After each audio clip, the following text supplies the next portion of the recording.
Bago ka mahiga, bago ka matulog, lumuhod ka sa isang sulok. Magpasalamat ka sa Diyos, sa Kanyang kabutihan. Panginoon, salamat po. Iniligtas mo kaming pamilya sa maghapon. Salamat po sa mga biyayang natanggap namin.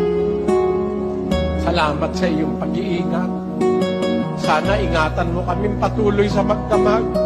Alalahanin mo ang aking asawa at mga anak.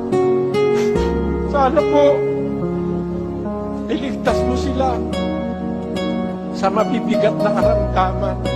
Sana'y makapagpatuloy kami ng aming pagsunod sa kalooban mo hanggang sa katapusan.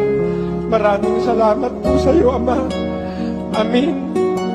Sa pangalan ng aming Panginoong Hesus. Amin. Kapiraso lang yon, mga kapatid.